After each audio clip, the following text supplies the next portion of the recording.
Welcome back to Data Center News Asia and back to the DC Light studio. It smells a little smoky in here, James. Yeah, don't talk to me about the ongoing dispute we're having with the landlord and the new wood fire restaurant downstairs, which is basically created a health hazard and we shouldn't really be here for any length of time, so let's get through this. Yeah, fair enough. If the camera angle's a little bit off, it's because much like Elon Musk's disregard for media planning legislation classes, we have jerry-rigged a sort of weird camera setup, but I think the audio should be fine, and that's what counts for the podcast. Yep. Do you want to start in Japan?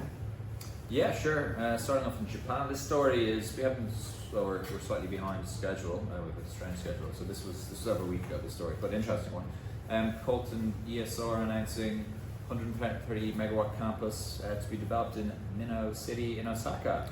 Mino City. I didn't look at the map. Where is this? Because their previous announcement from ESR was with Cloud HQ in Keihana, which is one side of Osaka. Is this the other side, or is this Osaka's the two? Yeah, it's kind of, I guess, to the eastern side. Excellent. So yeah, statements here from CEO of Colt. Colt have already got a pretty established presence in Japan. I think at least 4 or 5 data centers in Tokyo. Now they're quite large. Yeah, they've got I don't know the number off the top of my head, but yeah, certainly 4. I want to say 4 live and then a couple in development, maybe 1 or 2 more. But yeah, they're established by in Tokyo and got a lot of established relationships there as well. Excellent. Slightly different approach for ESR this as well, because they have typically partnered with helping new players enter the market, and Colt's already an established brand, so I guess it comes down to who can get sites ready and on capacity on time these days. Yeah, well, ESR are very open, just saying they want to, their band, they just want to really develop DCs, and Colt's obviously, with Colt, they've got a partner who's got an established track record, like I said, the relationships already in place. Yeah, so look forward to seeing this one. It's not starting next year, it's starting the year after with the view to being live end of 29. End of 29 for 130 megawatts in Japan, so that must be progressing quite rapidly already then to get the, oh no, sorry, 28, 29. Yeah, so that's about the right timeline for a Japan new build these days. There we go. Yeah. Off to a country that's a little bit faster off the ground for a new build, India. Yeah. STT, so this is data's in Maharashtra, which is, so at the moment they are in Mumbai and Pune, is their current portfolio. Yeah, exactly. So they've announced MOU to invest $570 million across Mumbai and Pune. So Pune is actually where they have the bigger footprint as opposed to Mumbai. And then they're also going to develop a new 27 site in Palava, which again is kind of the general area there. So yeah, more growth from the STT team in India, and this already have like 400 megawatts either live or under development. I think 230-ish megawatts of live capacity and about not quite the same, but 200 or so under development. So this is just onwards and upwards for the team there. Yeah, absolutely. They're certainly one of the market leaders in India these days. From a visit last week, they seem to be forwarding it. I think we actually reported back in December on their MOU in Uttar Pradesh as well, for the AI city. So yeah, so lots going on there. Good job to the STT-GDC India team. Hong Kong. So this was a deal. Actis is buying a data center business, and it's Grand Ming. I wasn't actually. this is one that may have slipped my radar as to which data center they. Yeah, so Grand Ming. So yeah, the Grand Ming name itself may not mean much to the people in the data center space, but their data center operating arm, iTech Towers, will. So we have reported on this a few times. iTech Towers 1 and 2, I think are the facilities names. Yeah. Anyway, they're the old kind of retail style facilities. But they do have 2 which are currently under development, 3.1 and 3.2 I think they're called. Yeah. Which are owned by the subsidiaries of Grand Ming. Anyway, Actis are close to buying these $675 million USD. We reported on this a couple of weeks ago, but it seems that the deal is progressing nicely and will be completed relatively soon. Yeah, still a interestingly disparate approach from Actis across the region, because they obviously have the Epoch platform that's been making some noise in Southeast Asia. They've got ADIC, which seems to still, at least according to the marketing, be separate to Epoch in Korea. This is now a new platform. Whether this will be rolled together now they've got their increased backing from General Atlantic, who knows? Yeah, I'm not sure is the honest answer. Yeah, but they are doing well, so let's wait and see. Cool. So this was an interesting one. I did read it last week, but I didn't want to dive into it on my own in India since I was focusing on those stories. But Johor, Blackstone talking about selling JHB1, which is the first AirTrunk Johor site. Yep. Presumably this would be in the same sort of thing we've seen people moving developed assets into different REITs. I guess they wouldn't sell it from AirTrunk's portfolio, or? Well, apparently they've instructed Citi and CIMB, according to this article, to kind of look for people who might be interested. And no mention of REIT in this particular instance. It looks like they may try to sell it to one of the superannuation funds. They're the people who've been mentioned. But one to keep an eye on, shall we say. Like we saw press reports, let's say 3-ish months ago probably, that they were looking at potentially selling SID1. And I haven't seen anything concrete around that yet. So let's wait and see. Yeah, well, interesting to see what methods they can use to recycle capital and keep their investment going in AirTrunk. Equinix have made some progress in Malaysia. They've topped out their second one, this is JH2, which is the slightly bigger one, not the IBX, is it? Sorry, they're all IBX now, but not the ones. Yeah, no, so they had one which was a brownfield development, which they quite quickly fit out, but this is I suppose, the dedicated build. Yeah, topped up, going to go live in over a year's time, so Q1 2027 is the go live date. The first phase of this development, which I think can be scalable, I think the figure in the article is 77 megawatts if I'm not mistaken. The first phase is 7 megawatts or 1100 racks to use the Equinix reporting method. Yeah, going to go live early 2027. Cabinets is what they use. Cabinets, yes. No one knows how much a cabinet is these days. DayOne are raising more funding, so this is to expand their business to, I guess, the investment they're looking at in Spain and the United States, the Middle East, other locations that they list on their site. Didn't see this is Series C fundraising, so this I guess will be a combination of debt and equity. Yeah, caught my eye about this is the valuation was given the business. So I was valuing the business at around 4 to 5 billion USD.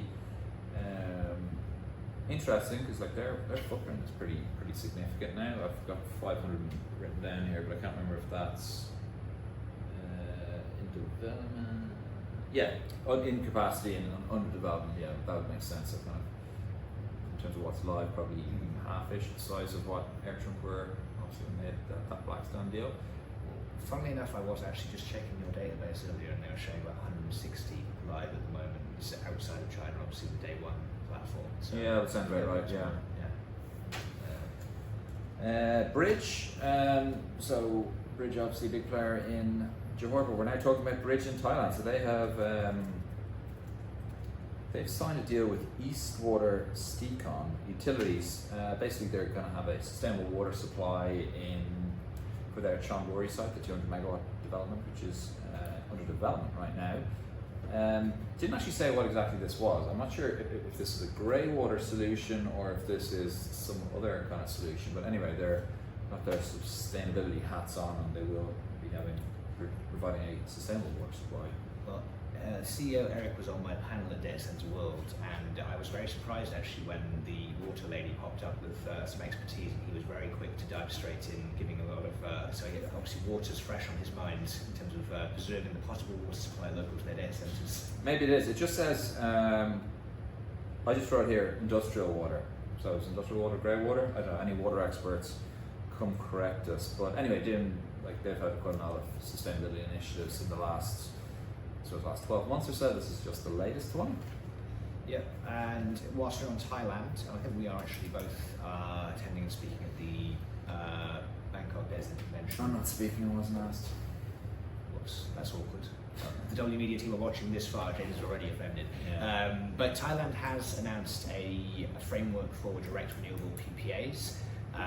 Thailand's really interesting market to keep watching the moment as well, both going so much expansion already happening, still waiting on more investment from the American hyperscalers, but right now capacity is just being snapped up by AI use cases and of course the Chinese hyperscalers.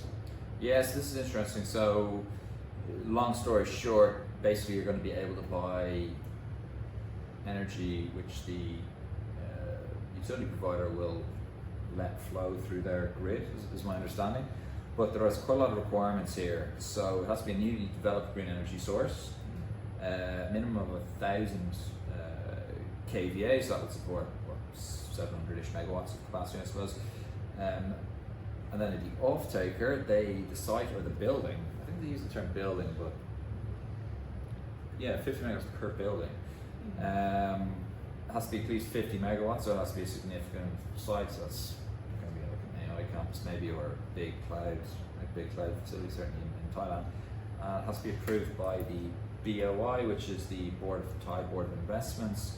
So step in the right direction. It's only going to be applicable to a relatively small number of players at the moment who are able to kind of, well, from the renewable side, develop at that scale, new, and then from the operator side who are able to off-take at that scale, like maybe Google with their self-builds, the likes of DayOne. Digital Edge joint venture partner with eGrim, Yeah. also a power producer. So there's different ways. It'll be interesting to see how this actually unfolds in practice. Because on paper, as you say, they are very stringent regulations. I saw 100. You must have to commit 100% of the procured energy from renewables to buy into this. So all or nothing, basically. Yeah, an AI cloud story. So Firmus, the Australian firm that we discussed, we mentioned in relation to their Tasmania development a couple of weeks ago. They're apparently now partnering with CDC as well, with the aim of extending capacity on offer to 1.6 gigawatts. Not Yeah, clear. which is a big big old number. Seems like one off a slide deck, maybe not so much off the. Who knows? Who knows? Like that's basically the size of the Australian market in terms of live capacity today. They mentioned a couple of key cities that you would expect: Sydney, Melbourne, Canberra, Perth. Didn't mention if this was new CDC capacity or existing CDC capacity. Perth, now that I think it's kind of caught my eye because CDC did announce new development in Perth pretty recently, and CDC are usually quite tight-lipped unless there's something really happening. So, one to watch, I'd say. One to watch. Yeah, if you've got anyone who is an expert on these new sort of style of contracting with these kind of pass-through for GPU companies, whether it's your Firmus or even some of the ones like Dell, we've seen, we're very interested. Maybe not something that we can actually talk about on the news when it comes to those contract structures, but that is an interesting one to look at the moment. Yeah, rounding off from ANZ, DataVault have bought a facility in Wellington from a firm called Vito. They'll be modernising that site and bringing it up to speed. Another there's two. Not to be confused with the Saudi DataVault, I guess. No, different DataVault. Yeah, different vault. A firm in this is just kind of an interesting one. A firm called HiCloud in Shanghai in China, and they are developing wind-powered underwater data centers. So eat your heart out, Microsoft. But they're doing a demo project, 2.5 or 2.3 megawatts. They want to apparently scale this to 500 megawatts. So is it windy underwater? It's the offshore wind, I think. I don't know where it goes. Offshore wind, and then maybe Put the little data center underneath anchor the thing. Who knows? But one for the engineers to get their teeth into, and then this one literally just popped up on my LinkedIn literally right before this. Rack Central, who've got that asset in Singapore on in the kind of Tai Seng area, they've announced that they are going into Johor with sites in Batam and Johor.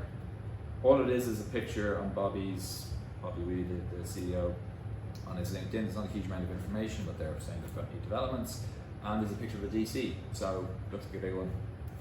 Interesting.